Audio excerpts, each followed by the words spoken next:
Good evening, everybody, and welcome to the Monday night edition of The People Show. I'm Mark Wallace, your host and facilitator, here with you on intellectualradio.com, iHeartRadio, Facebook, YouTube, and Instagram. Thank you all for joining the program on this Monday, September the 15th. We start out the program honoring and acknowledging the most influential woman in my life, my mother, Salome Bobby Matthews Wallace. Today is her birthday, and she would have been 94 years old if she had been with us today. She went on to be with the Lord 3 years ago, and I was blessed, as the rest of my siblings were. I was blessed to be here with her for 61 years of her influencing, guiding, directing, disciplining my life. And whatever I may be today, whatever good that I may be today, it is all attributed to my mother, Salome Bobby Matthews Wallace. She would have been 94 years old today. We love you, Mommy. And we know that you are watching over us. And of course, your memory is always a blessing to us all. Thank you, God, for giving her as my mommy and mother. And thank you for watching over her now. So we honor and we celebrate her on this day, September the 15th of 2025. We also are celebrating with the Mexican community. They just celebrated last weekend Mexican Independence Day. They had their celebration. And of course, if you go downtown Chicago, you are stuck in traffic and you see the Mexican flags, and they now have their hoods on their cars that are wrapped with the Mexican colors and the Mexican flags. So congratulations to the Mexican community here and all around the countries celebrating Mexican Independence Day. And they had a great celebration last weekend. And so we celebrate all of the cultures, and certainly we celebrate them. Some other things that are coming up, I want to start out by sharing that on next Monday's program, next Monday night program, we are so excited. We are so excited that we are going to have as a guest MSNBC corresponding contributor Tremaine Lee. Tremaine Lee is going to be our guest next week, so just make sure that you put that in your calendar and look to be here with us next week, as Tremaine Lee will be here talking about his book, 1,000 Ways to Die, The True Cost of Violence on Black Life in America. A winner of the Pulitzer Prize. And of course, he is a great reporter, and he is going to be our special guest on next week. So we look forward to having that conversation with him about his new book that he has written based on his own personal experience, and we will be able to share some of that with you. And I certainly hope that you all will tune in for that great program right here on intellectualradio.com, here on The People's Show.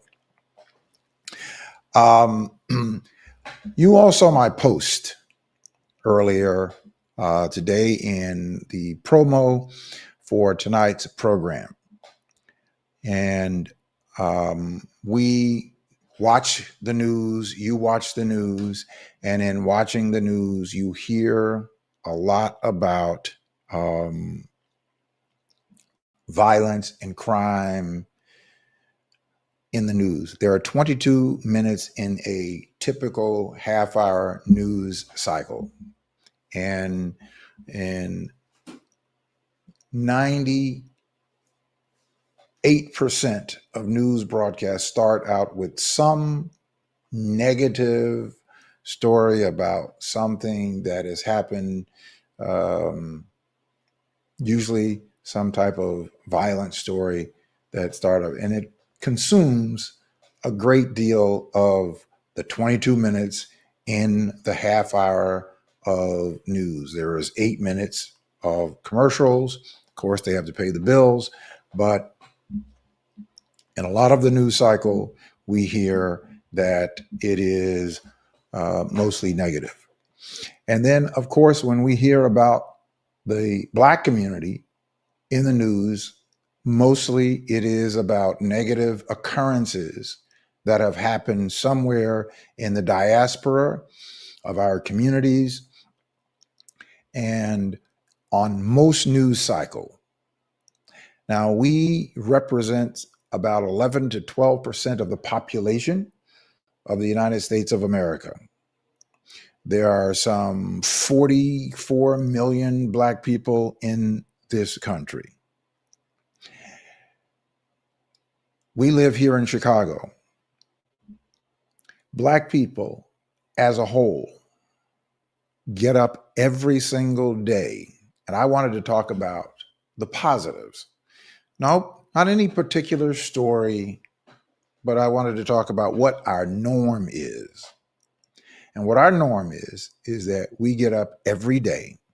Millions of Black people get up every single day to contribute to this country that we live and that we love, and that we work and are working hard to build a better America, to build a better society, to contribute, whether it is in education, whether it's in the arts, whether it's in science, whether it's in service, community service. Today, there are millions of Black people who got up to go to a job, who got up to go to school, who got up to go provide some service and to volunteer somewhere, who got up to go and perform in the arts.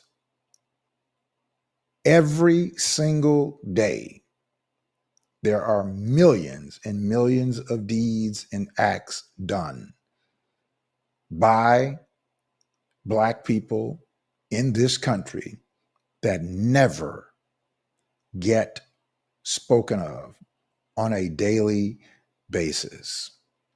And what I want to say to the Black community, change the narrative of even our conversation, to not ignore where we have challenges, but to not accentuate those as though that is our norm.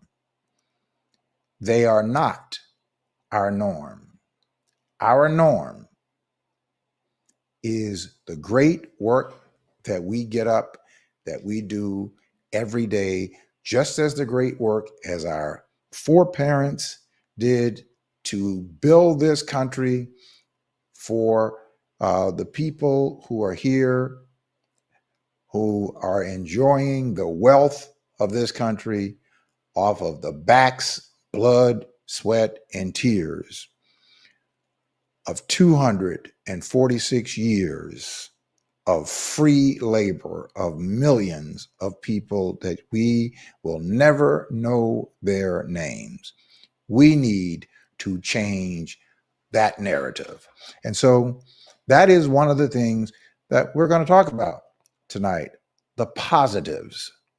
And you'll get a chance to call in and share your story, not about somebody else, but maybe about what you did today, what you got up to do today, to talk about the run of your day. We are not going to allow for the conversation to be about the abnormality as being our norm. And so It's going to start with me, and I want to encourage you to not allow for yourself or anybody else to paint a picture that our normality is an abnormality. They are not our normality. Those are a small fraction of our people that we need to help and deal with. But the vast majority of Black people get up every day to go do great, profound things in this country that we call our home. And that's what I want for you to keep in your mind, keep in your heart every single day. Don't let somebody paint a narrative that somehow our normality is an abnormality, because it is not. All right. Of course, you know that every other Monday is what I call Monroe Mondays. And joining me now is my friend and guest, who is the former press secretary for the late Mayor Eugene Sawyer. He's also a retired journalist, and he is still doing some freelance journalism. My friend Monroe Anderson. Hey, Monroe. Hey, Mark, how's it going? Oh man, it's going great. How you doing? Good. Yeah, I'm back online now. I had a little bit of a problem with Yeah. Comcast, Uh so huh. I bid them adieu, and now I'm on AT&T. Yeah, you went through quite a cycle there. You went from Comcast to Verizon, and then from Verizon back to Comcast, and then Comcast, Exactly. then back, Right. and Right. you ended up with AT&T. Yes. All It's right. been eight. Well, all right. be- Well, we're gonna be- have to ask AT&T to be- send us a be- check. Yeah. Before this, my hair was dark. It's just a little bit lighter. Right, exactly. In 2 weeks, 2 or 3 weeks, they did it to me. Um, speaking of this technology, it is it is it we are so dependent upon this technology that when we don't have it, we are suffering real anxiety. I can only imagine how you must have felt having to be without access to the world, Right, essentially. exactly. Oh, All no, right. it was worse than that for 2 days. This was maybe 3 weeks ago. For 2 days, I had no TV, no internet, no landline telephone, and no cell. So I was back in 1972, and that was really bad. Yeah, but see, in 1972, when we didn't have those things, it Yes. didn't really bother us. It didn't bother us, but you probably were walking around anxious for 2 days of not having access to any of it. Right, because I didn't know what was going on in the world except Right. by, nothing. And you had no phone service, right? Right, I had no phone service. And in '72, I had phone service. Yeah, I had a television. landline. Right, exactly, and I had television. I Right. didn't have MSNBC or CNN, but I had TV. So, And you and didn't have the stresses that you have today without having access to it. Um, last, uh, I believe it was Saturday. yeah, Um, I went out on a Saturday. I went out to um, maybe it was Sunday, because I went to an auction, and my phone lost its charge because I didn't charge it up to make sure I had enough charge to get through the day. And where I right, was out in this rural area, believe it or not, you lose more of your charge faster Oh, really? Um, for Why? whatever that reason is, I don't know, Right. because you don't you don't have access to Electricity. high speed internet. Yeah. So it's harder to get a signal, but you Yeah. it drains your battery life Yeah. faster. So my battery was drained, and so my I had no access to a phone, and I could feel the anxiety of it, and I Yep. kept telling myself, "All right, calm down. It's not going to be the end of the world. If you're not going to miss a call, you're not going to miss a deal. Don't worry. Uh, Right. enjoy." I was trying to convince myself to enjoy it, but in reality, I was having some anxiety, and Right. that is Because you can choose not be on the grid at all, but it's your choice. But when you right. don't have the choice, when you just been shut out of everything, then it's Yeah, scary and frightening and yeah, frustrating and irritating, all kind yeah, of stuff. yeah. Well, we gotta we I want to change. I want to change that as well. I want to change that because I don't want that to be a stressor to be a contributor to my demise. Right, right, right. Yeah, yeah. So, but now you have, which I will never do. Now I have not had cable since 1995. Whoa. I have not had cable, and I won't have cable. And um, and I haven't missed it. And of course, in all of these years, I because I didn't have cable, I never really paid any attention to how much cable cost. When I had cable, cable was $20 a month, Yeah, $19 a month. yeah, exactly. Right.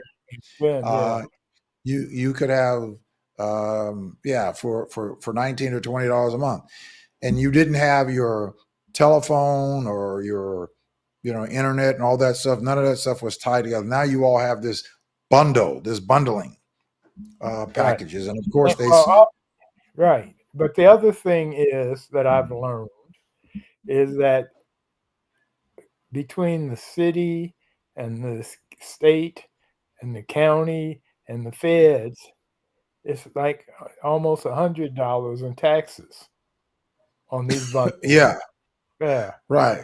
Well, you you know, got to render unto Caesar what is Caesar's. right, exactly, right, exactly. Yeah, Oh, yeah.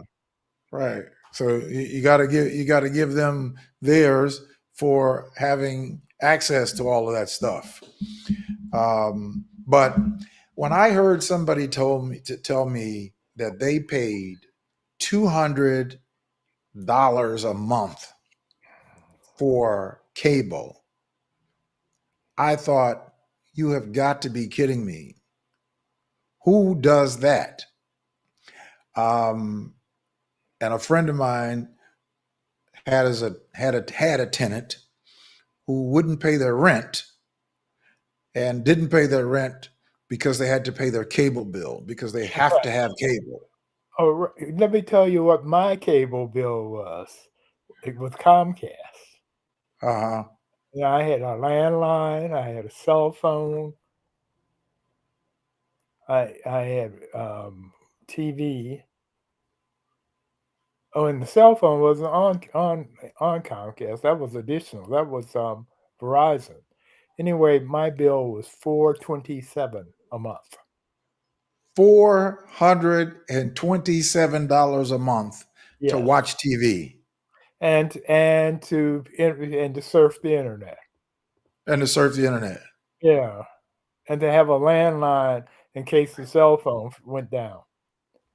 But and, See? you know, I'm not as rich as you, but I could afford it. However, Yeah. Yeah.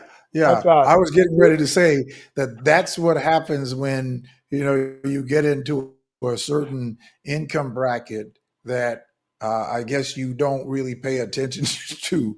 $400 a month yeah, right, for exactly. for I mean it's and then you feel like, okay, um, I'm going to pay this $400 a month because I've got to have it.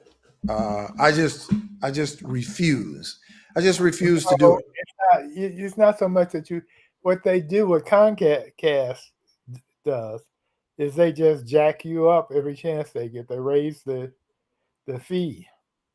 They don't tell you anything. They just tell you what the new price is for something, and so it's like that old frog in the water thing, which is supposedly not true. I'm not sure, but they say that if you have a frog in hot water in a pot and you start boiling it, because the frog adjusts to the heat, it never jumps out until it's too late. It's cooked, and so Oh, yeah, okay, that, all right. that, that's I've never seen that right. that Well, happen. it's not true, but it's one of those things that people talk about all the time, like it is true.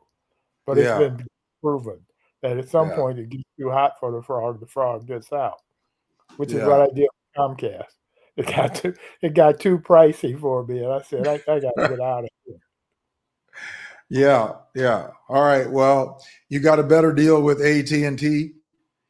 Slightly. It's 300 and some dollars instead of 400.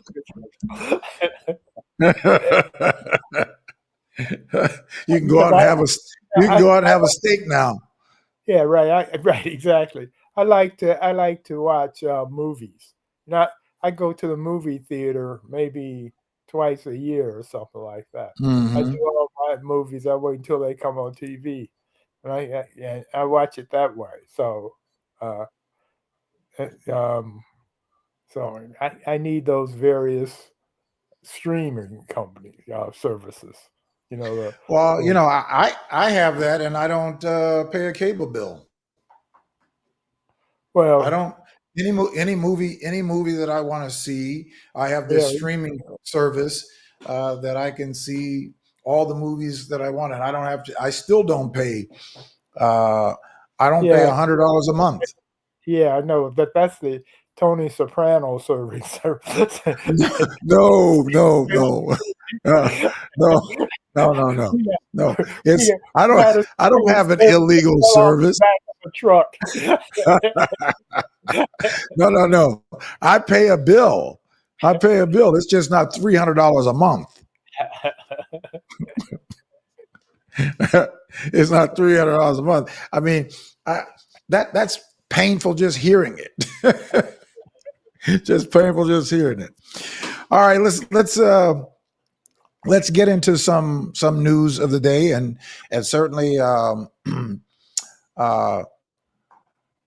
one of our former public officials here made his transition over the weekend. Um, Former Republican Governor Jim Edgar, who was 79 years old and um, transitioned. I remember Jim Edgar. He served 2 terms as governor, I believe it was. He Yeah, served 2 terms. the last Republican to serve 2 terms as governor in Illinois. Governor Edgar. Yes. Okay. Um, and uh, and then before Governor Edgar was uh, Jim Thompson. Yeah. Okay, and I believe Jim Thompson served. Um, did he serve 3 terms as Yeah. governor? Yeah. Although it seemed like 30 years, but It seemed like forever. seemed like seemed like forever. right. Uh, yeah, but Jim.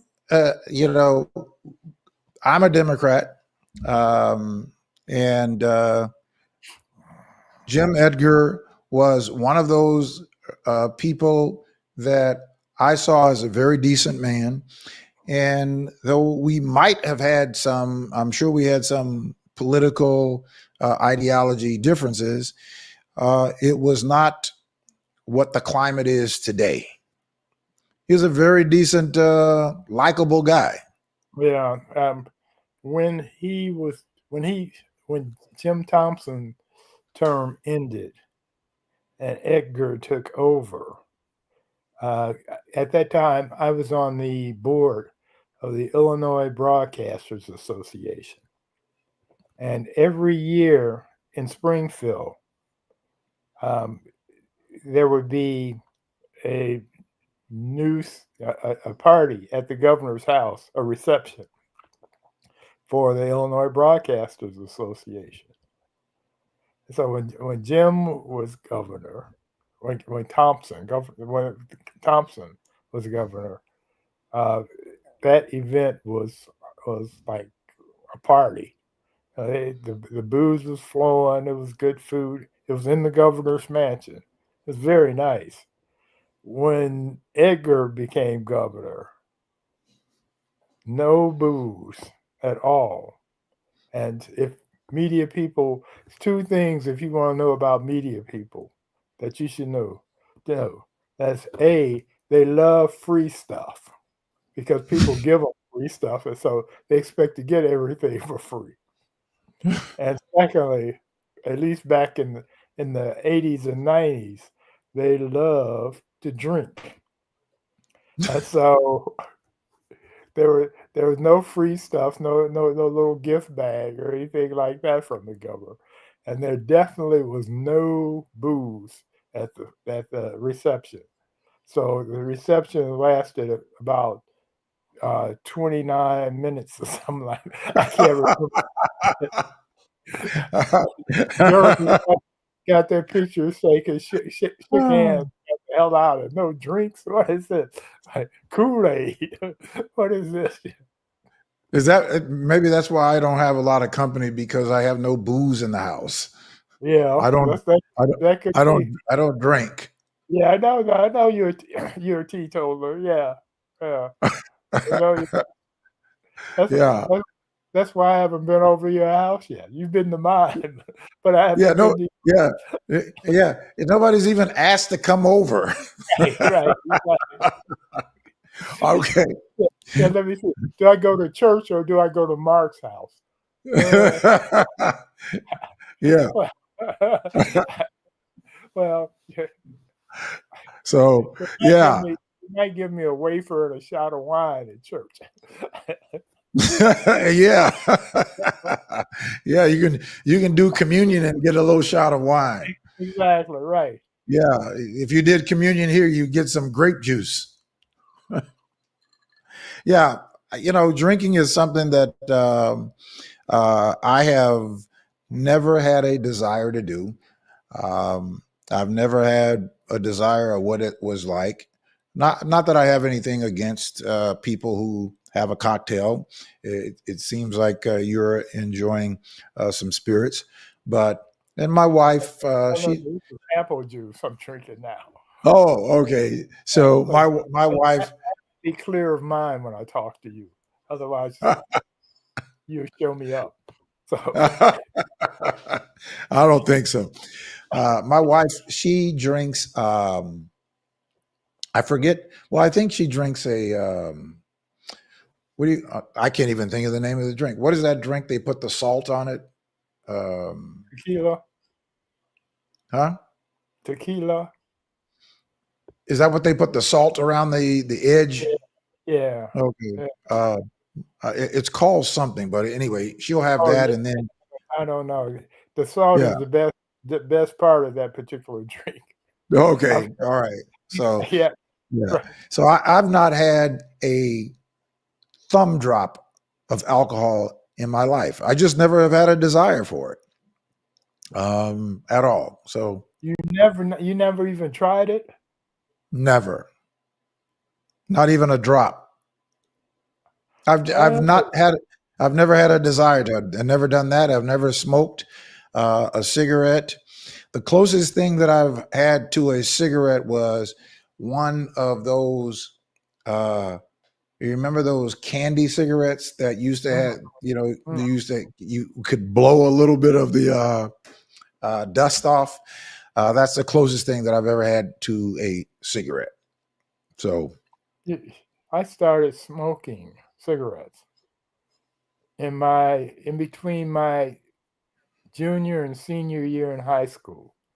And it was exactly at the time that the Surgeon General announced that smoking was not good for your health. But I was a teenager, and I started with a pipe because I thought it would look very sophisticated and cool. So I was Hmm. smoking a pipe. Wow, the tobacco smelled good to me, and I liked it, but it was too much hassle to smoke it. You'd have to tap down the tobacco, and you had to keep lighting it. You had to clean the pipe and do something. And so I experimented with cigarettes just to see what it was like. And my thinking was, well, I would just see what it was like, and that would be the end. I wouldn't do it. And then I said, I was just puffing. I said, well, wait, people who smoke, when they inhale and then exhale, that's really cool. And there's some people who can blow circles. Yeah. Yeah, Yeah. circle. I said, I think I'm gonna try and learn how to do that. Then I'm gonna quit. But by the time I got through those stages, I was so hooked. Under 10 times, I was doing 3 packs a day. 3 pack. You were Yeah, 3 that packs a that's day. You know, that's 60 cigarettes a day. yes, as a working journalist under stress, I would be puffing away. Wow. When did you Yeah, quit? on January 2nd, 1974. Oh, a long After time 10 ago. years, yeah, after 10 years. I smoked for Wow. 10 years, and then I thought, I might be getting in the cancer zone. It's- and plus, packs by that time, when I started, they were a quarter a pack, and they were all the way up to 35 cents a pack when I quit. And what does a pack of cigarettes cost today? $15 for one pack. $15. $15. But you could get a carton and a half when I was smoking for that. That's It's incredible. and well, it's mainly taxes. I mean, there's some price increase too, but since it's considered a sin tax, the politicians say, "Oh, this is where we can get some easy money with tax Oh, I cigarettes." see. I Yeah, see. yeah, So if you're going to do it, we're going to tax it, and they're hoping that they would tax it that more people would quit smoking. exactly, and that's what's happened. Yeah. Speaking of the tax, there is the tobacco industry or the tobacco companies are paying out some ridiculous 100, $300 billion class action lawsuit that is in some kind of a fund because they misled the public about what was actually in um, cigarettes. Yeah. Well, there was this congressional hearing. I can't remember when it was now, but it was some time ago, and they had all the heads of the cigarette companies before Congress, and they swore before Congress that they weren't putting additives in the tobacco to make it habit Right, forming, right. and of course they were lying. And at some point, it was proven, and that's why they're paying off now. I think. Isn't it some ridiculous $300 billion or something that's in some sort of I fund? know I don't know the number because um, fortunately I quit before it had a long term negative impact on me. Right. Yeah, so Well, well, yeah. Well, thank God that you did that. I read somewhere, which was astonishing to me, that I read that only about 10% of people who smoke develop cancer, lung cancer. yeah, I thought that that was. I mean, I'm sure that's it's still a lot of people, but I thought. on balance, I thought that that was a very, very low number. I was really surprised to find that it was only 10% Well, but of it also impacts your heart. So instead of getting lung cancer, you have a heart attack and die. You know, I mean, smoking is not good you for have you. congenital heart failure. Exactly right. Yeah, Exactly right. right. Yeah, Don't worry, your lungs will be okay, but your heart will give out. exactly. If you Okay. must smoke, Yeah. smoke marijuana. Yeah. Well, my father smoked marijuana, uh, actually to his last day. Yeah, Now he smoked cigarettes, and the cigarettes did impact him because he had to have a pacemaker, yeah, and he was not able to walk yeah, short distances without yeah, having to sit down and to yeah, take a break. yeah. So yeah, so it will have an impact. And then I have one of well my my three eldest siblings. Yeah. They smoked, and my two oldest siblings are deceased, and I still have one with two older siblings, but my sister does not smoke. Um, but my other brother, he does smoke, and I'm hoping that one day that he'll put him down. But Yeah. yeah, yeah. So at any rate, so we went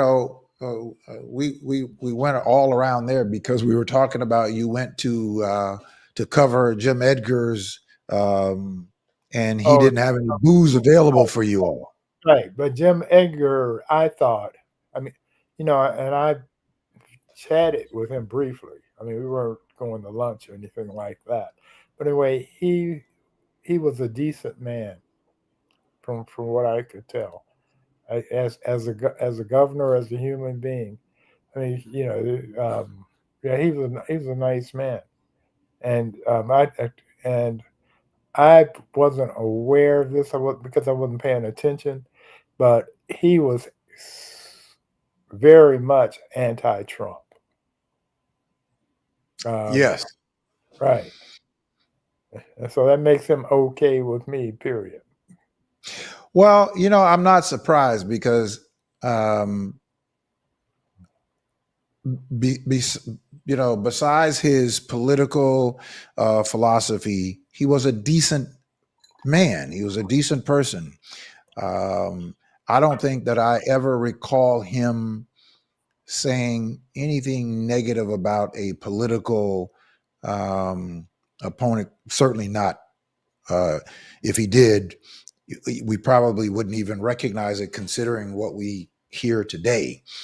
Right, Uh, of the slurs and the name calling that we hear from and the people attack, who legal attack. um, right, right. um, and so um, I, I've never met Jim Edgar. I don't think I've ever actually even seen him in person, but he was somebody who I did I did admire, and I miss those days where um, Democrats and Republicans could actually have uh, debate, dialogue, and differences um, without it being demeaning or certainly gaslighting the public like Yeah, we have today. Um, we have people who don't even talk to each other because of what has happened um, in our politics. And this is obviously started when Barack Obama became president. There was a revealing at that time, and I said it back then that what we saw happen then was like a volcano erupting that had been sitting um, dormant for a long time. That when Barack Obama got elected, the what had always been there in the in the hearts of racist people came out because they could not stomach the idea that a black man had become the president of the United States of America. Well, see, Barack Mark, Obama was large. I Go got a ahead. preview of that in 1983 when Harold Washington Yes. ran for mayor of Chicago and won the primary, and the whole uh, uh, number of white people in Chicago who are all Democrats became Republicans. Just overnight, they did Mm-hmm. that. And for a brief period, I covered City Hall during Consul Wars, where the 29 white aldermen did everything they could to try and make Harold fail. And being at City Hall, it was so horrible. The tension was so great that the secretaries of the white aldermen and the secretaries of the black aldermen weren't speaking to each other. That's how bad it was. That's as a general rule.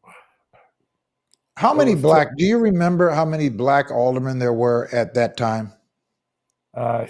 16. If yeah, there were 16. Okay. Maybe wait a minute. I'm thinking about.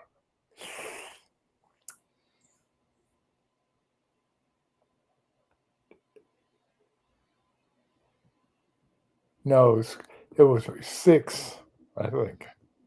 Okay. All right. Right Yeah. before that, because Eugene Sawyer was part of the Silent Six, they called them.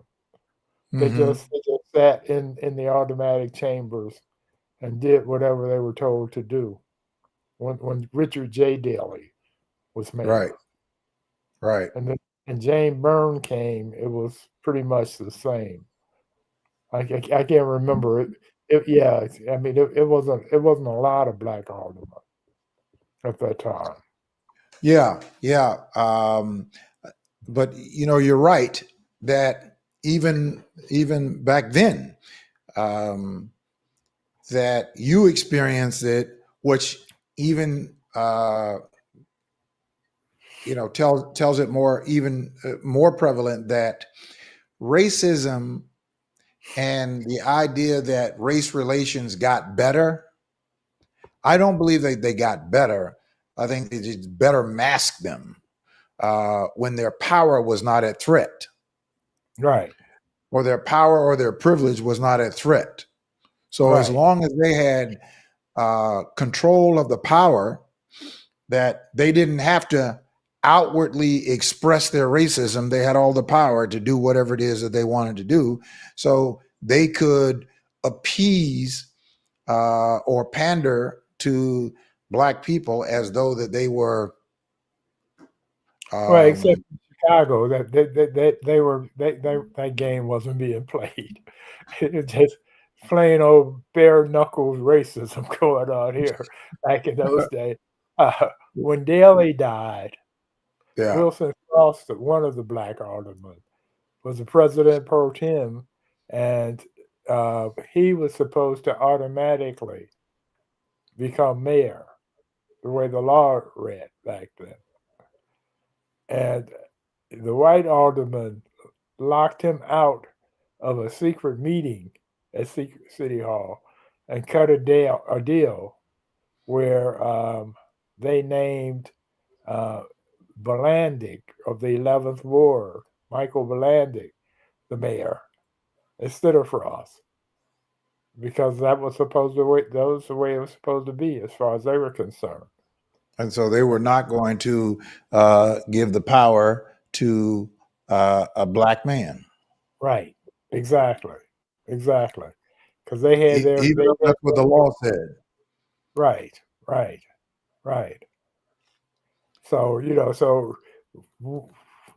like I said, what was happening in Chicago in the 80s was a preview of times to come. Um, and what ward was Wilson Frost the alderman of? I think it was 6. No, that was Eugene Sawyer. Okay, then 8. Yeah, that's right. Those numbers, that was 30 some years ago. So Yeah, it was a long time ago. Let's yeah, see. exactly. Wilson Frost was the alderman of what ward? So let's see. Wilson Frost, he was the alderman of the 21st ward. Okay. 21st ward. Yeah. Now, I was not here in 83. I Yeah. came in November 18th, 1985. Okay. And it was unbeknownst to me, that would be my political awakening. Somebody who I'd never met before, Harold Washington, who I'd never met. And when I came to Chicago, I would come home um, at night from work, and at that time I was late getting to Chicago. I was supposed to be to Chicago like a week prior to that, but I kept procrastinating and didn't leave until 2 days before I had to report to work. So I didn't have an apartment, so I had to live in a a motel for about a month until I found an apartment, and so I lived in the Bryn Mawr Motel, which was 5700 North on Bryn Mawr for a month. But every night I would come home and I'm watching television and then watch the news every day. The then mayor Harold Washington was seeming like every day was in a legal battle in court with Ed Burke and Ed Verdoliak, that Yeah. they were suing him for something.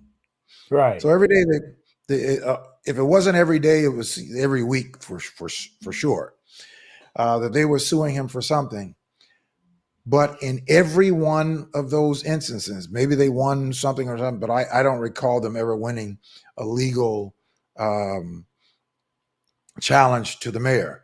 But in every one of them, he came out victorious.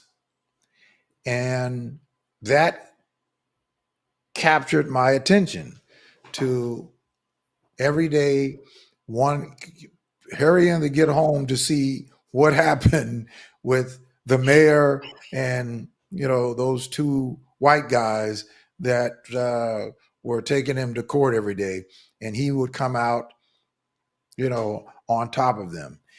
Right. And it was that was the moment, that was the transition from me being uh apolitical to becoming um certainly aware Yeah. and engage.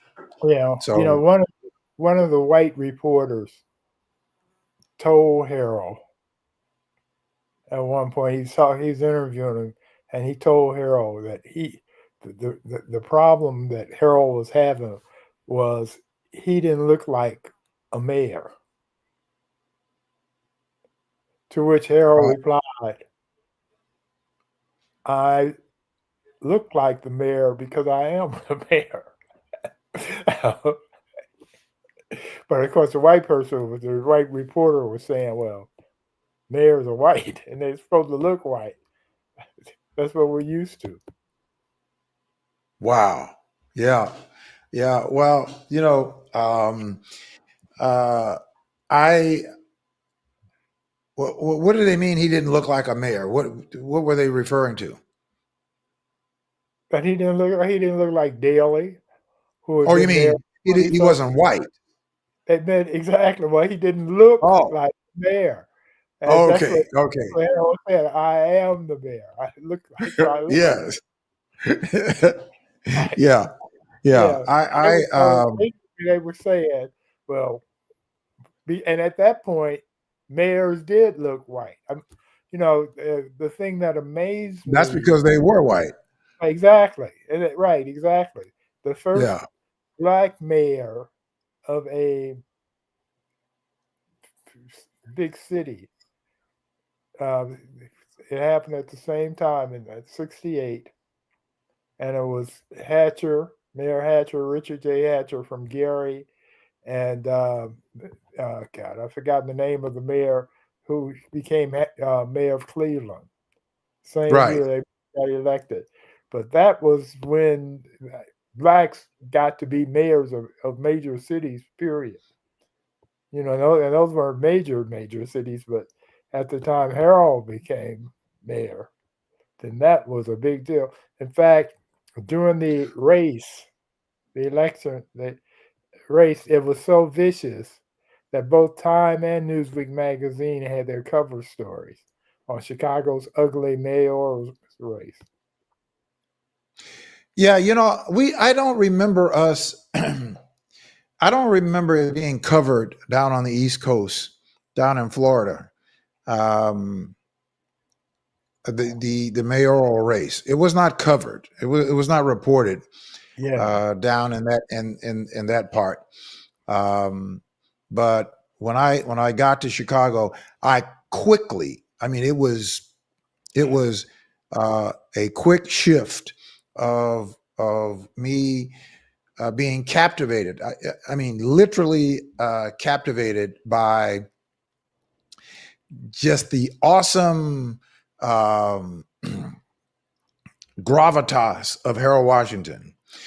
yeah, Um, and but he had the gravitas and the intelligence and the political astuteness, right? right. No, Um, he was smarter than his opponents, the 29. Yeah, he was smarter.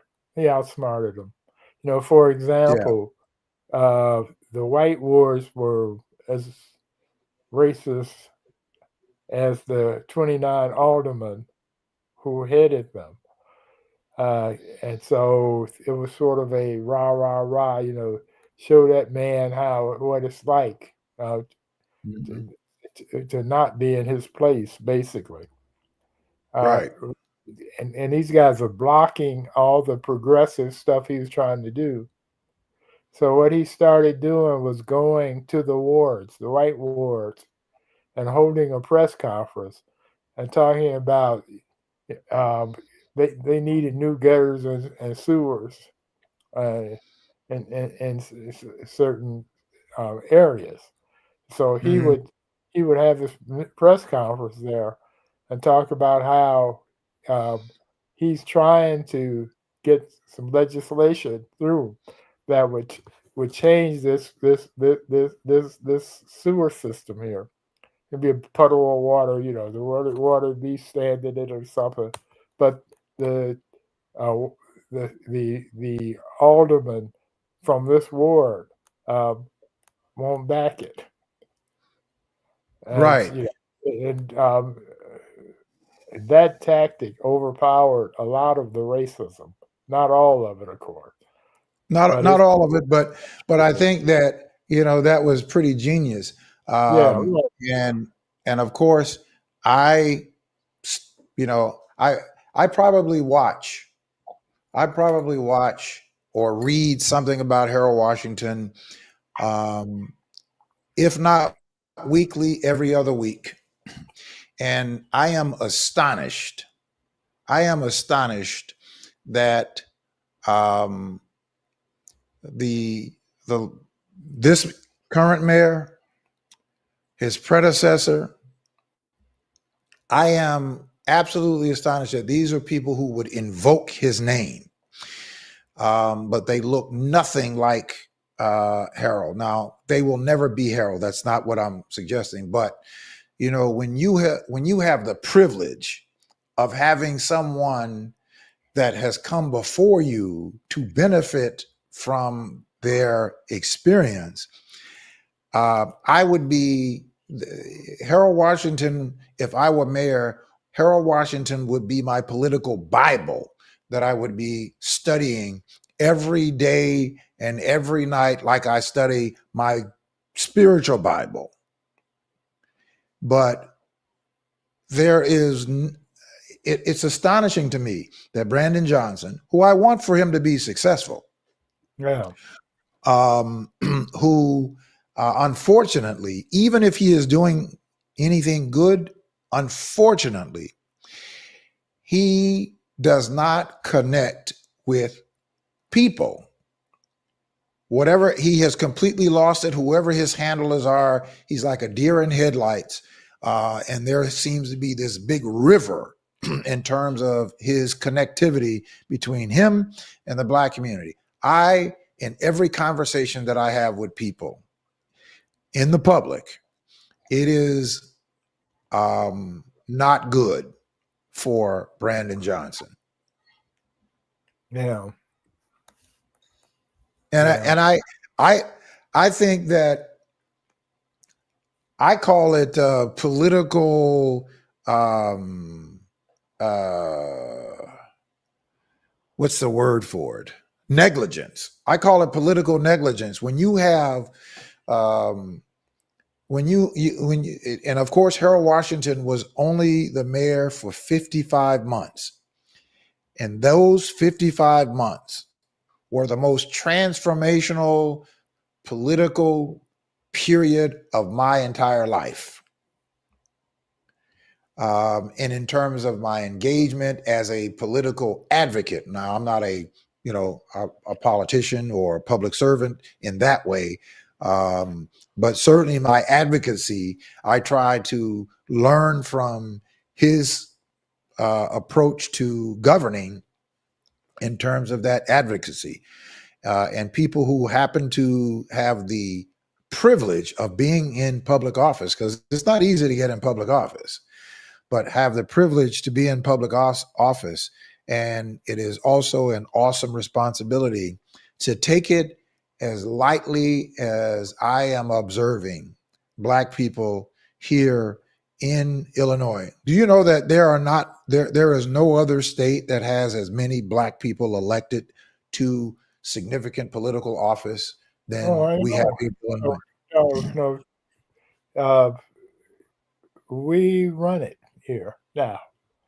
Well, we don't run it, Yeah. but I mean, politically, we do. I mean, when you well, look well, the well, yeah, lieutenant you're right. We do. woman, We should be running it. yeah, yeah, Yeah, right, yeah, we should right. be running it. But we should be running it more from the people, which is why I believe that if somehow or another the platform of 10 by 10 to win can catch root in the people, we actually should be running and controlling everything that happens politically in Illinois. Not for bad, but for good. We really should be from the people. Our numbers aren't that great, Mark. No, I our think numbers are. Actually, our numbers are. yeah. Actually, our numbers are much better than you think they are. Do you know how many registered Black voters there are in Chicago right now? No. 662,000. Do you know how many are in Cook County? No. I've done the numbers. We Okay. FOIA'd them. We FOIA'd them all. We have more than, between the city of Chicago and then Cook County proper, we have more than 1.5 million registered Black voters. Yeah, but you got to do percentages. The numbers don't matter.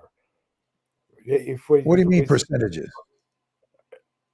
We're 33% of the voters population. Well, you mean only that participate? You're talking about only 33% of us on average participate. I think 33% of the city's population is Black. Chicago's No, population. we're 33% of the city's population. Yeah. We're 33% of the city's population. Yeah. Right? So 33% of the city's population, so that we're a little more than 800, and some odd thousand in population. I'm talking about registered voters. I'm talking about what we could actually draw from. Yeah.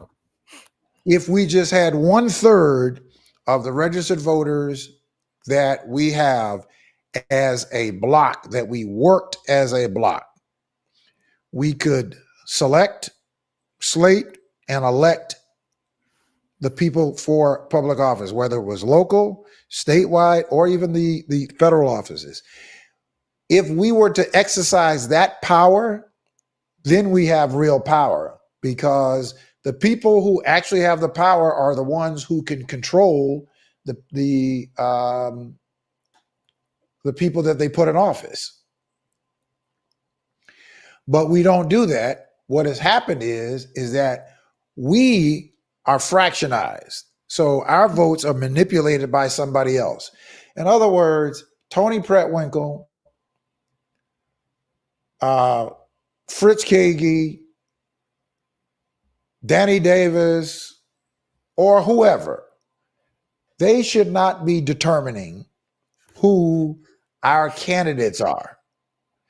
What's happening is in reverse, is that the people who are in politics or public office, they are deciding who you and I are going to get to choose from to vote for, which I believe is backwards, which means that that weakens the people's power to hold whoever is in public office accountable from instituting or passing regressive policies that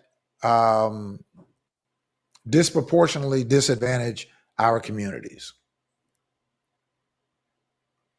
So all I'm saying is that if we need to redress the way that we engage in politics, it should not be politicians telling us, we should be telling politicians. That's all I'm saying. We're in a rather uncommon position, not unique, but an uncommon position that does not exist for Black people around the United States of America. Is what I'm saying, and I don't think that we have really understood that on a more broad basis. I'm not sure that's the challenge. I think it's that we don't have enough rich and powerful Black people in positions that make the to dictate what should be going on. Why should rich and powerful people be dictating what's going on? Because that's what happens. But why That's what should they? happens in politics.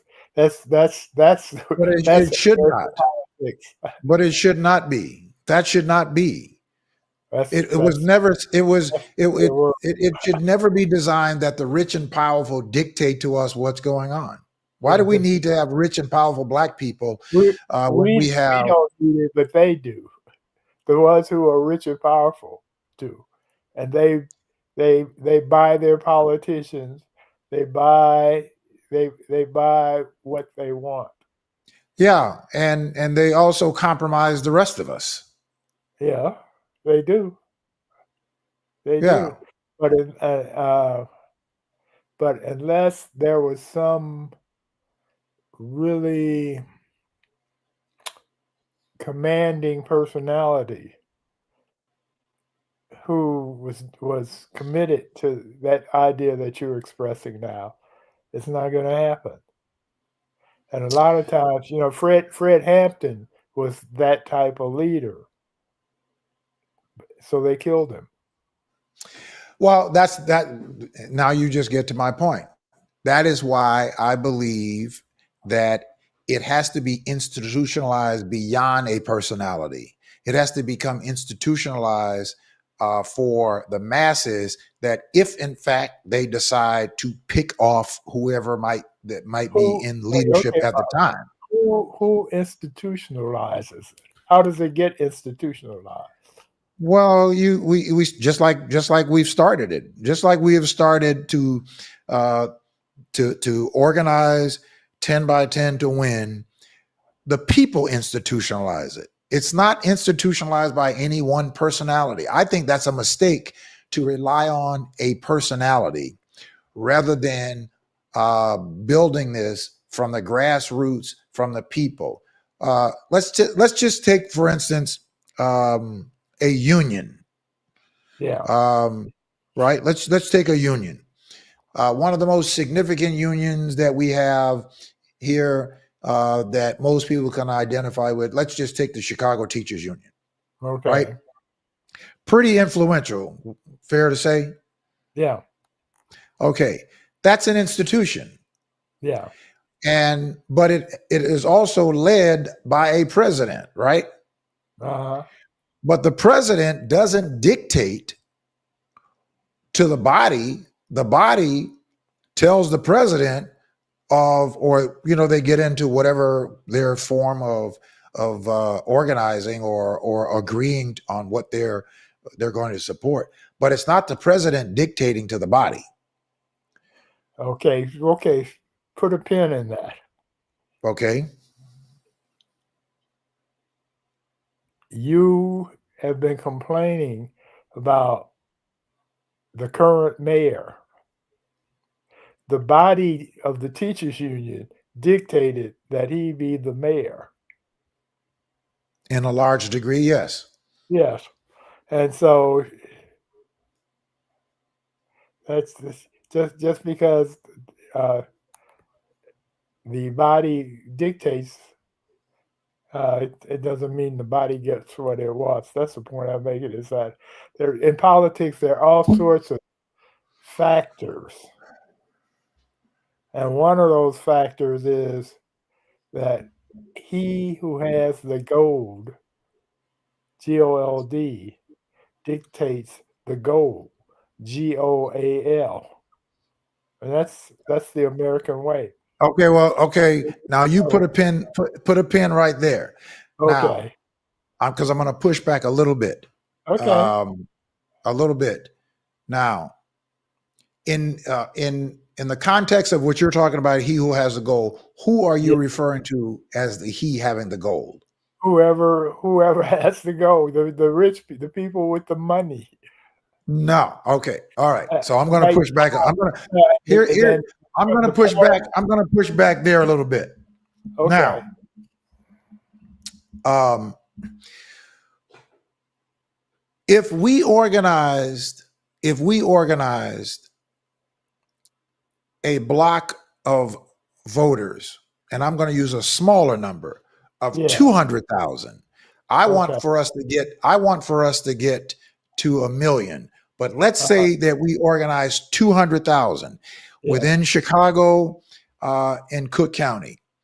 Yeah. That 200,000 black voters determines every election, because would you agree that nobody is going to win a citywide, countywide, or statewide office without the plurality of the black vote? Yeah. The numbers, Yeah. the I agree. numbers in every election shows that, right? Yeah. Now, if we were to take and shift and build as a basis, say we had 200,000 people. Let's start with just the 20 wards that we largely live in Chicago. Yeah. We are largely clustered in 20 wards. If we were to get 10,000 people from just those 20 wards, that's 10,000 times 20 is 200,000 people, if my math is correct, right? Mm-hmm. 200,000 people that pay $10 a month as dues. 200,000 times 10 is 2 million, right? Mm-hmm. Yeah. And 2 million times 12 is 24 million a year. That is enormous political power. And where the 200,000 that you're going to get to pay $10 for anything that they don't Well, want. look, I am a person of eternal hope that I Yeah, believe I know you that are, right. that if we, first of all, if we got 200,000 people together that sees this vision, Yeah, and that, let's say we assessed $10 and half of them paid the $10, that's still yeah. $1 million a month, $12 million a year. That's a lot of money to be able to forge serious political campaign and influence um, political positions. That's where the power is. Without a charismatic leader, you're not getting that money from 100,000 people. Okay, I don't believe that you have to have a charismatic leader, and I think that we need to get out of this ideology that we need somebody who has a bunch of flair. Yeah, Um, and so I think what people have to have is somebody that they trust more than somebody who is charismatic. They have to have somebody that they trust that is not going to fleece them. Um, that's I believe more than being charismatic, you have to have somebody who has some brains and somebody that people can trust. Harold Washington, even though he was charismatic, people yeah. trusted him. Well, They it's because trusted. he's charismatic. Well, I don't They think they love trusted him like because he was charismatic. they I think they trusted him because he did what he said he was going to do. no, they loved him because he fought the white man, the racist white man in this city. He fought. This is the first black politician in Chicago that fought them back and out fought them. Well, look, but Harold he was was, when he ran because he had lost to Daley just not that many years earlier. yeah, But then, 1977 or 78 or something like that. yeah, right, exactly. Right. Um, Okay, so then why, if charismatic, if yeah, using your philosophy, if yeah, charismatic was the essential ingredient, then right. why didn't they elect him then? Because Daley was a god. Daley, the white people worship Daley. They what happened? How Harold got into office was the white vote got split between Byrne and Daley, Richard Yes, Daley, and so the yes, black vote stuck together for Harold, and so Harold won. that's my Uh, point. That's my what's your point. point? What is your point? My point is that Harold would not have won if he did not have a unified black vote. He would not have Right, won, no matter how charismatic he right. is. That's No, he my point. won because he was care. There was this debate between Harold, Jane Byrne, Richard Daley, and Harold kicked butt He wiped the and floor corrected. with them in that Yeah, debate. exactly. But it was his character, his strength. He outsmarted them. He outdebated them, and up until that point, uh, he was much of Black Chicago didn't know who Harold was. But after that debate, when he did that, it was like, holy Jesus, we like this man. But they liked him because not only was he saying the things that they needed to be said and that they wanted Yes, to, but he said them in a fashion that was like he was the Muhammad Ali of politicians back then. without question. Not on, but he said them, but he followed up with them in his actions as mayor. We have not had a mayor since Harold Washington. Right, When I said we, black right. folks, have not had a mayor who said to us that they were going to do something and followed it up by doing it. Sawyer did that. Sawyer did that. He followed Harold's. He No, I followed no, I Harold, understand, but I but he had understand, but we had. but we had turncoats like Tim Evans, Yeah, and you know, yeah, people like yeah, Dorothy Tillman and Bobby Rush, you know, yeah, and what's his name, um, uh, Vernon Jarrett, who yeah, foolishly got out and became the um, it became the dividers, yeah, right? That became the dividers and caused for the split. The exact same way that Harold got in is the exact same way that Richard Daley got in because of the foolishness of who were supposed to be the so-called um, astute black political leader. I contend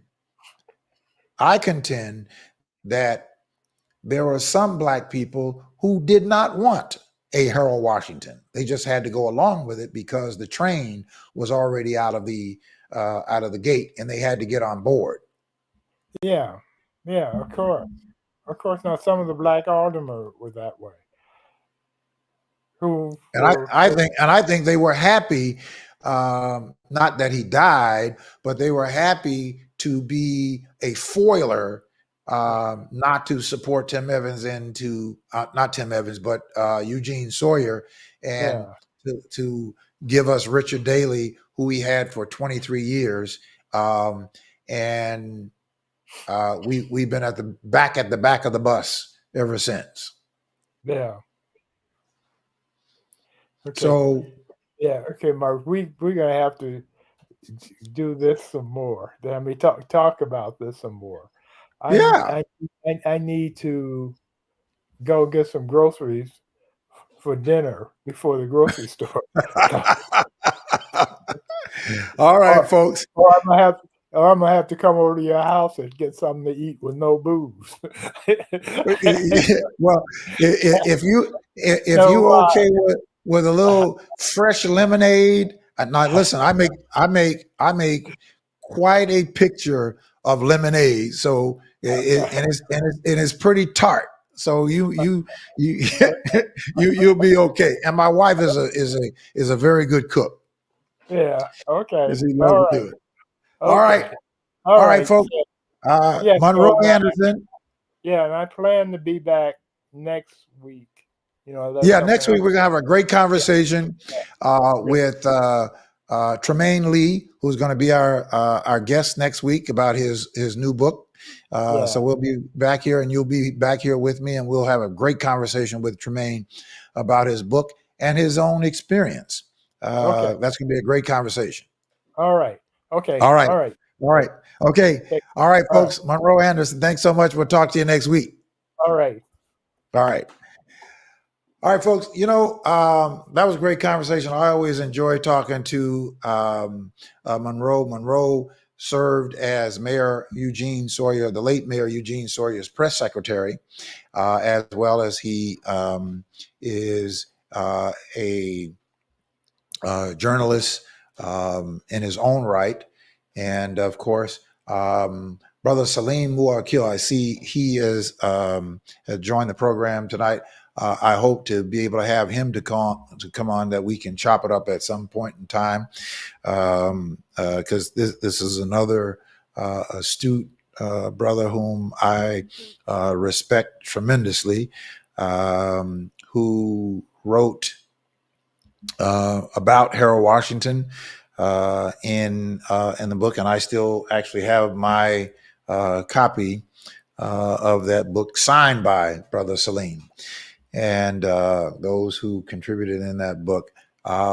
Most of you know that Harold Washington is my model. He is my model and somebody that I try to pattern um, my advocacy and my service to um, working to organize our community that we can build um, the kind of political apparatus from the people's perspective. I fundamentally believe in my heart of hearts that it will happen. It may not happen overnight, not going to happen overnight, but I believe that we have to continue to work and continue to advocate and to encourage each other that corporately together we are unstoppable and we are undefeatable when we are collective. Now, we have shown ourselves in the past that when we mobilize ourselves together, we have demonstrated that in the past that we can't be defeated. The one thing that we haven't done is that we haven't institutionalized it. And all I am saying to us is to let's not be our own enemies, that we can bring ourselves together and that we can determine where we can set policy and we won't have to argue about or be disappointed about somebody who looks like us setting a policy that is antithetical to the health and well-being of our community. The only way that happens is because in some respects we have yielded our strength over to another group. Now, let me help you, if you may not know, to understand where Brandon Johnson is and what's at risk.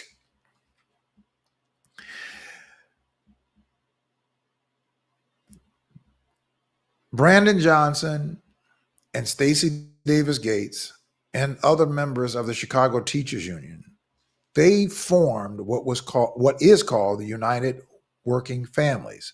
That was started out of the Chicago Teachers Union.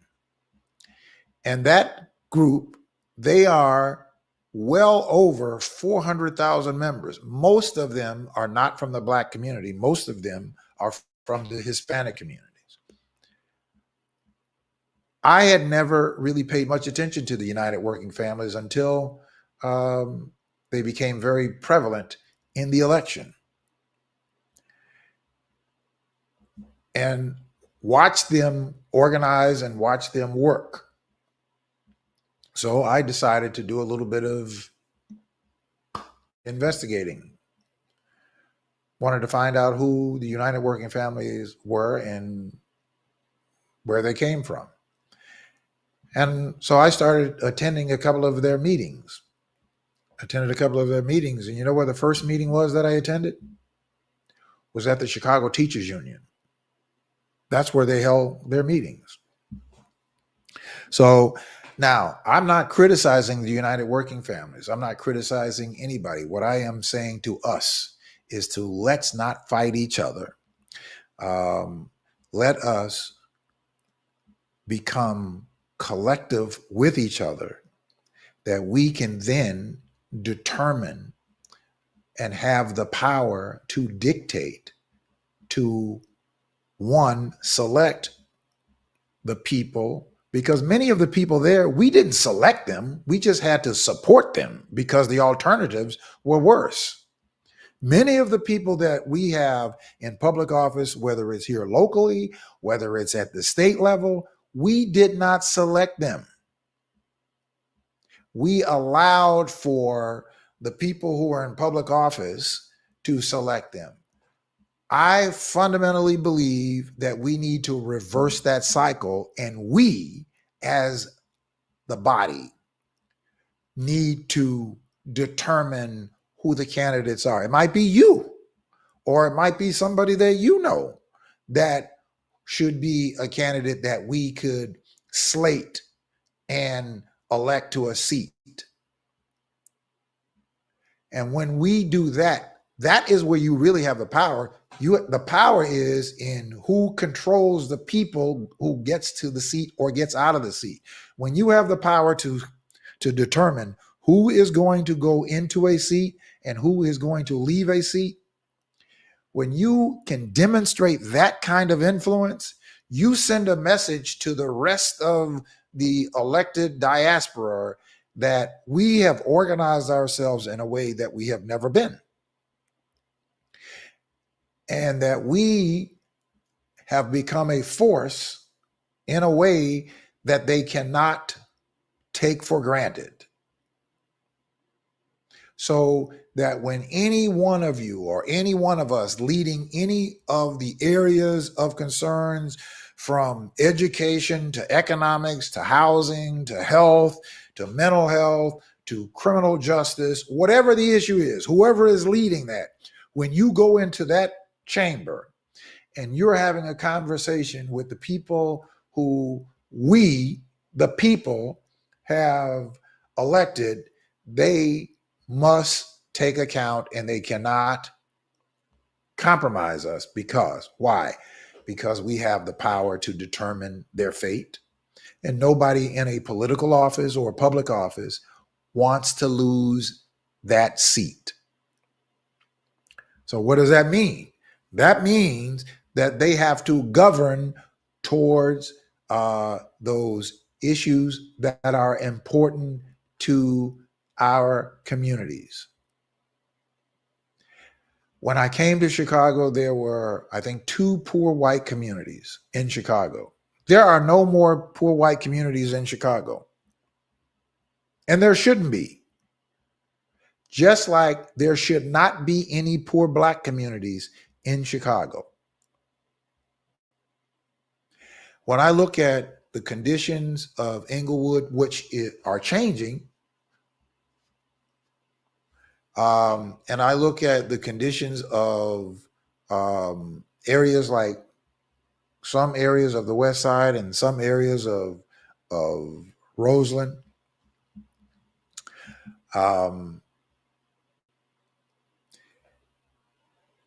there are some people who have a mindset.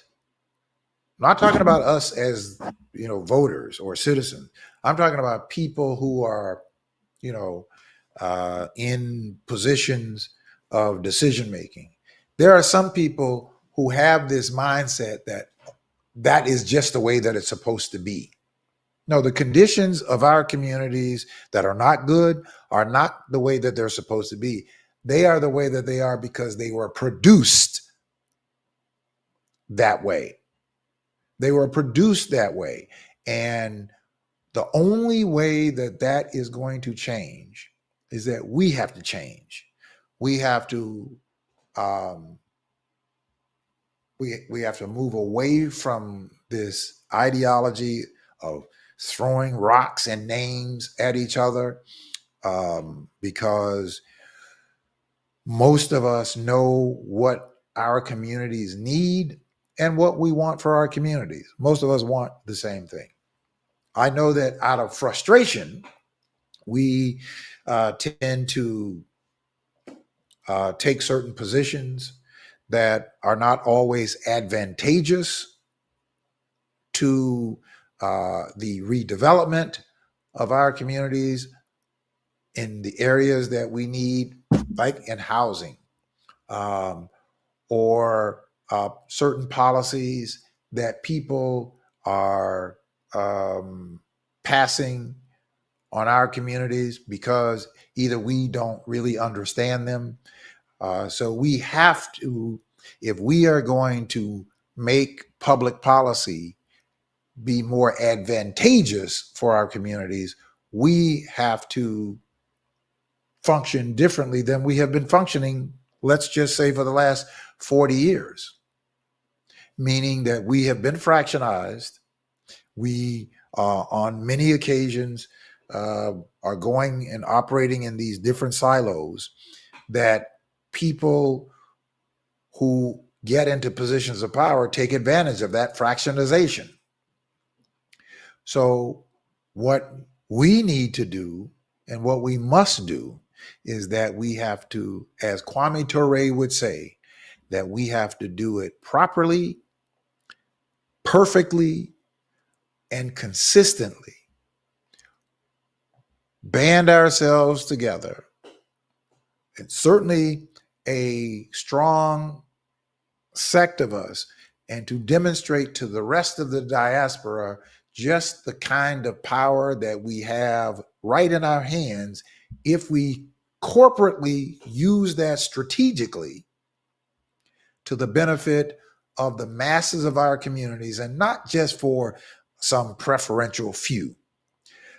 That's where we certainly have to get out of the me, myself, and I syndrome. This has to be on the basis of elevating the masses, because when we elevate the masses, all of us benefit from that. All of us benefit from that. Even white folks do better when black folks do better. And the reason that is that corporately they own most of the products, most of the services that we purchase and we utilize, they own them. So if we had more black people that are doing better by getting people out of poverty into good paying positions and jobs and income and healthcare and housing and all of those things that make up for a healthy agrarian community, their companies are going to do better. But they are not going to set that tone. We have to set that tone. We have to set that tone. So, so let's do that. Let's you and I do that. Let's abandon our separatist ideology, and let's commit to bringing ourselves together. Bringing ourselves together so that we can demonstrate to ourselves, because we will demonstrate to ourselves that if we build our own independence and we control who becomes the candidate and who becomes the electee in those positions, then when they realize that we have done that, guess what? They cannot govern outside of that. That's where the real power is. I do not believe that you have to have rich people or some, rich individual. No, we are rich, meaning the masses of us in Chicago and in Cook County. We determine every election. We determine every election. No one can win a citywide, countywide, statewide, or federal office without the plurality of the black vote. We just need to take control of that vote, meaning we take control of it, then we set the agenda for who we are going to elect in these various offices.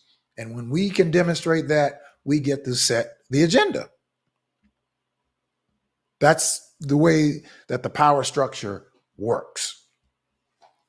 So let you and I and the people that you know and the people that trust you, let's bring ourselves together. First, let's bring ourselves together, because we've got the brain thrust, right? We know the issues. We know those things that are lacking in our communities that need attention, that need acute focus. We know those things that need a focus. We need to put ourselves in a position of power to make the people that we put in the position of governing prioritize those areas of need to make sure that the resources and a plan is put forth to address the short-term, the mid-range, and the long-term needs, so that we have a healthy, wealthy, safe communities. There is not this idea that our communities have to be in the state that they are. They don't. They're in the state they are because they were produced through neglect and disinvestment and a combination of that. You and I can change that. You and I can change all of that. We don't need to attack any other group. What we need to do is focus ourselves together so that we can concentrate on the things that we want for and need for our communities. And I guarantee you, when we do that, our communities will not go lacking. They will not go lacking. It has been done and institutionalized in places like Atlanta. When Andy Young and Maynard Jackson, which they institutionalized making sure that Black people, do you know that Black people own 51% of the Atlanta airport?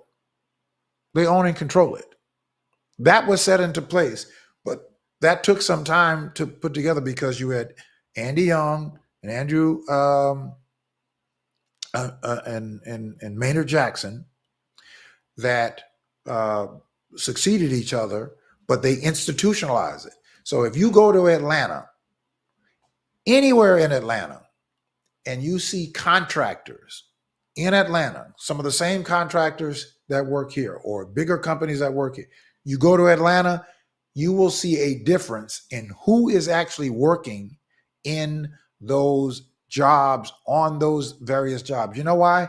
Because that was institutionalized by Maynard Jackson and Andy Young, that if they were going to do business, they were going to do business with Atlanta, and they wanted them to do business because they needed them to do business. But if they were going to do business in Atlanta, Black people in Atlanta had to be a part of those contracts, meaning from the workers to the subs. Just go to Atlanta and look at any project that is working there. You will see a significant number of Black people working on those jobs. And that's because Maynard Jackson and Andy Young institutionalized that. Institutionalize it. It's in the covenant in terms of distributing contracts. You and I can do that. Now, Mayor Washington put that into place. Unfortunately, he wasn't in office long enough because he had to spend large amount of his first term getting building the consensus and the power base to be able to institutionalize or certainly change the way things were or being done. And unfortunately, on his 55th month in office, he died. He only served 55 months. He died. So he didn't get a chance to institutionalize it. But what he did put into place is that Black contractors and Black professionals, any appropriations that are coming out of the city government, Black people were to get 1/3 of those contracts. When Harold Washington died, that died. And I don't think that we have gone beyond 2% of any contracts. So to change that, you and I, we have to change. And we can do it.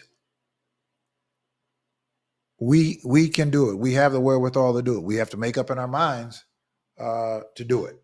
All right. I'm going to switch you over here, but let me just take a little bit of a commercial break. I want to just remind you all that coming up next week, Tremaine Lee is going to be our guest of his new book, 1,000 Ways to Die, The True Cost of Violence on Black Life in America.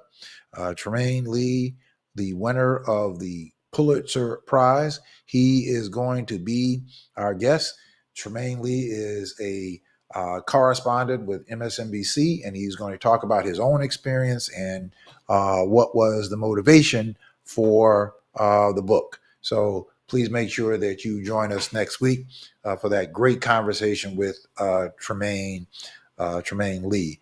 and um, I'm going to I'm going to ask um, Monroe Anderson is going to be with me next week, and maybe I can get Brother Salim to join us on the panel for that wonderful discussion.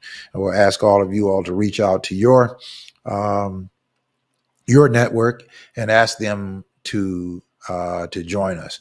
Now, uh,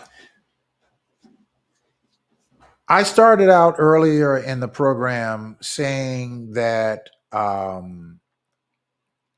that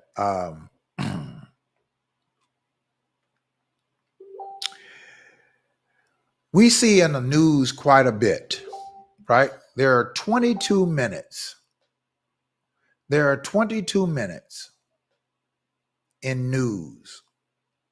22 minutes in news in the average news cycle, and we see so many negative stories that are done, and many of them are focused on our communities. And it creates a narrative that that is some kind of normal for our communities. And it couldn't be further from the truth. And so I am encouraging all of us to take control of our narrative, even in our own conversation, that we not focus our conversation on things that happen that are not good, that are negative, as our sole conversation. Again, we are 40 plus million people in this country. And every day you get up, and the majority of Black people get up to go to school, to go to work, to provide service, to participate in the arts, in science, in civil service, in volunteering, doing great things, young people doing wonderful things throughout the country, throughout our communities, every single day in this country. Millions and millions of acts of good being done by Black people, for Black people, to Black people, with Black people every single day. And you are not going to get those stories told in the 22-minute news cycle, or even now, because of cable, the 60-minute news cycle. On all of these outlets, our stories of who we really are not being told. And a narrative is being created that other people exploit for their own benefit. So we must change the way that we talk about ourselves.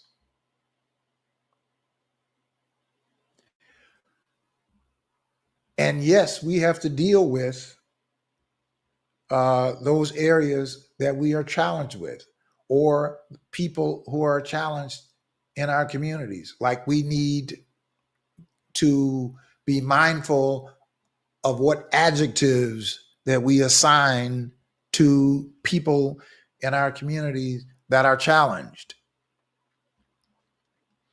because we play into somebody else's objectives and somebody else's narrative and what their ambitions are, that are not good or hopeful for our communities. So I just said that I wanted to talk about on tonight's program. I need to do something here real quick, because I want you all um, to wait, I got to do something here.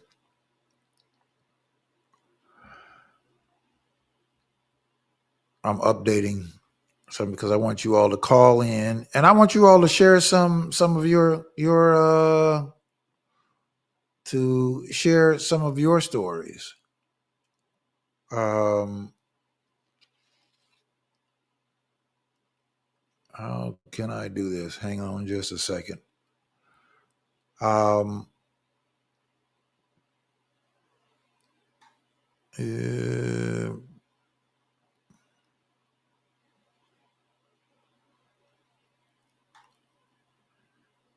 okay, I can't do it, but I'm, I'm going to work on it while I'm talking to you. But anyway, so what I want to do is to talk about, you know, um, the great things that we see people doing every day, and I wanted for some of you all to share it. But there's something going on, um, and I'm going to try to see if I can't get it. Um, okay, there we go. Oh, all right. Hang tight with me. Hang tight with me. Hang tight with me. Um, okay. All right. Give me just 1 second, you all, and then I'm gonna be able to get you back online. I want you all to. We're gonna change the narrative. We're gonna take control of the narrative.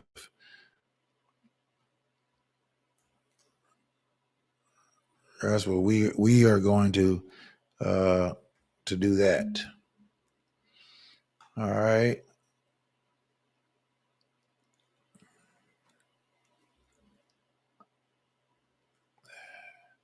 There we go. I think we got it.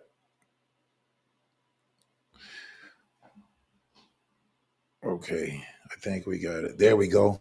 All right. Now you can call in to 951 221 8221. All right. So I'm setting us up right now. Um, let's see what happened here. Oh, here we go. Here we go.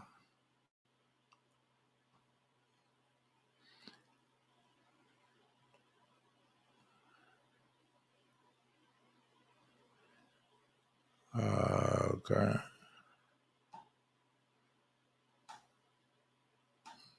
Oh, what is it doing? There we go. You are connected as the host. Welcome, host. You are now in the host room and can manage your callers from the call-in studio web interface. All right, you all just heard that announcement. Now you all can call in. I want you to call in and share your stories. The number is 951 221 8221. Because I think we have to get into the practice of talking positive about ourselves and talking positive about the people in our communities. Not, people with big names, because I believe that every one of us has a big name. Your name is a big name. And today I was downtown and I was walking through uh, the county building and city hall, and then I walked through the Daily Center, and then I was over at 400 West Superior dealing with some issues, and I saw black people and I focused on black people. And at every place, somebody was doing their job.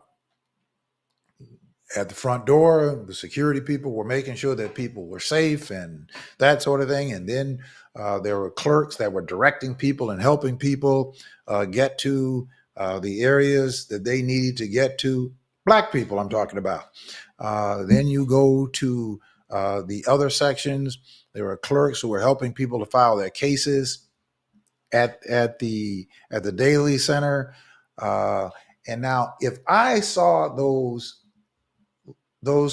people, one person saw that many people, it is said that in our lifetime, in the average lifetime, it is said that we will meet about 80,000 people that we will actually come in contact with over our lifetime. And that out of that 80,000 people, we will develop about 150 meaningful relationships here and there in our lifetime. That's kind of the way that some of the anthropologists and sociologists, their theory is.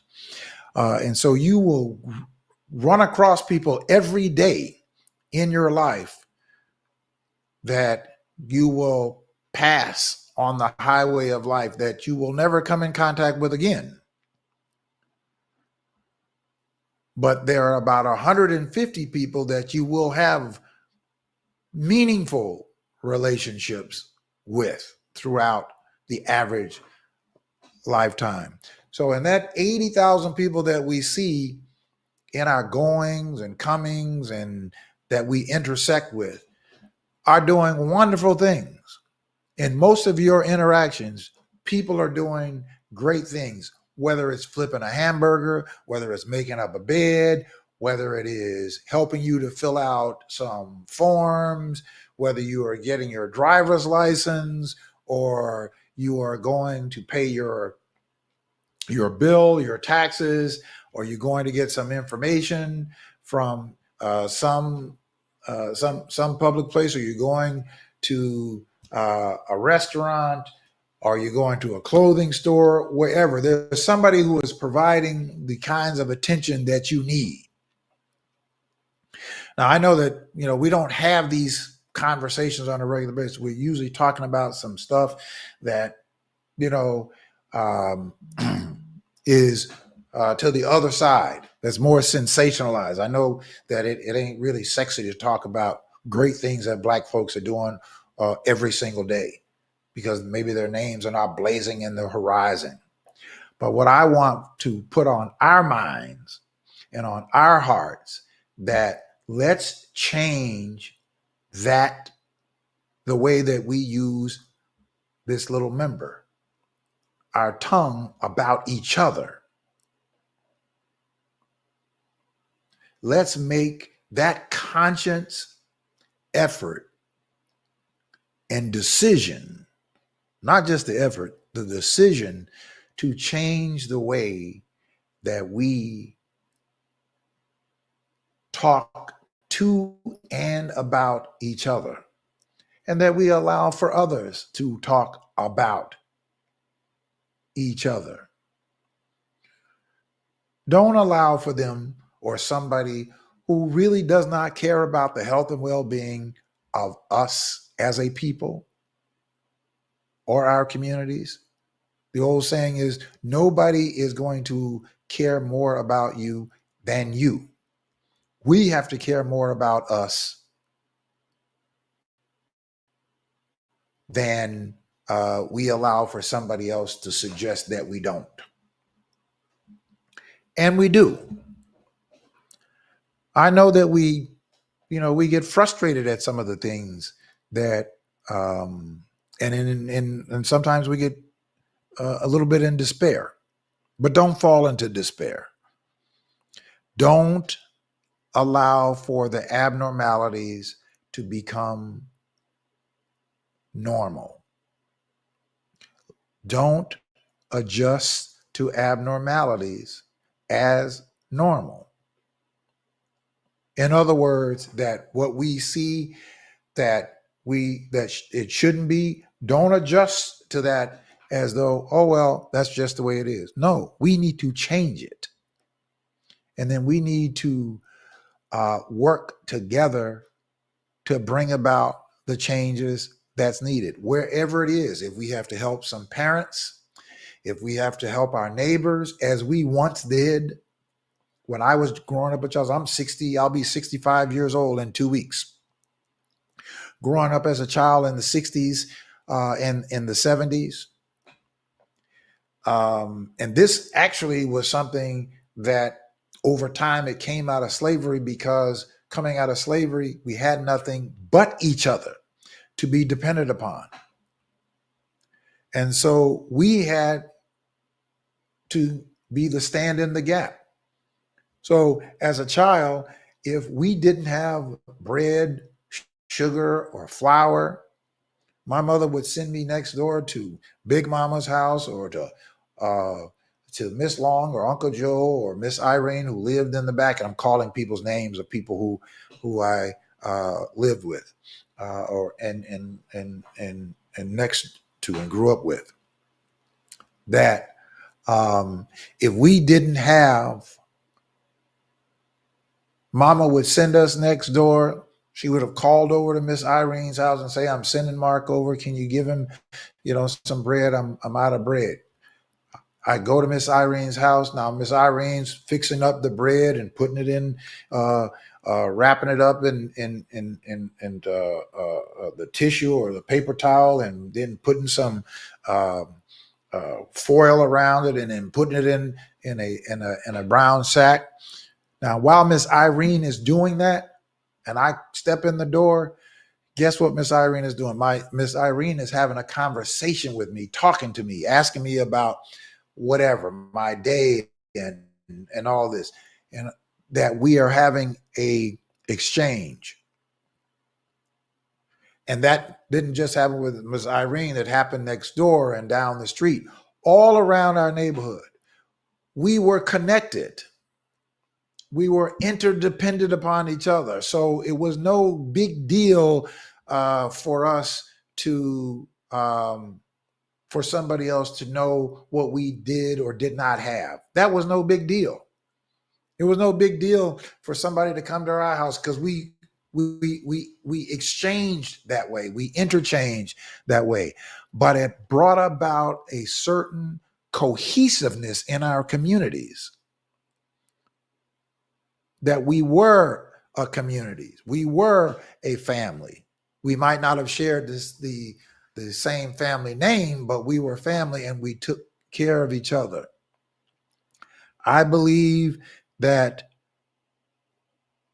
we can get back to that to some degree. We can get back to that if we made a conscious decision to change that narrative. And we need to continue to have these conversations and to continue to encourage each other. We disagree on things, but the things that we disagree on are so small compared to the things that we agree on. And so let's not allow for what I call the Adam and Eve syndrome to destroy us. You know what the Adam and Eve syndrome is? God told Adam, you are the ruler over all of creation. Just don't bother this one twig, this one tree. Don't bother that.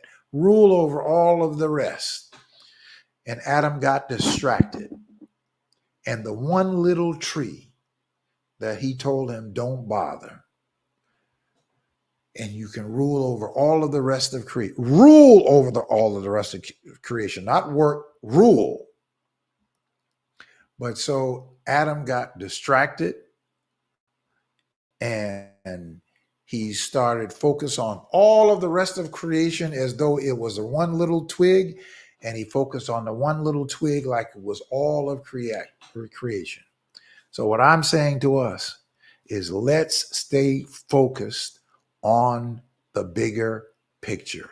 Let's not let the teeny differences that we have to destroy the magnanimous, enormous love that we have for each other and the power that we have together. All right. Let me ask you all, let's start this. I want to see you all join us in the conversation on Thursday night. If you haven't, text 10x10 to the number 855-909-1385 so that you can get in the text alert and get the Zoom link. Let's continue this conversation and continue building so that we can strengthen and re-strengthen our communities to be as healthy and as wealthy as anybody else. All right.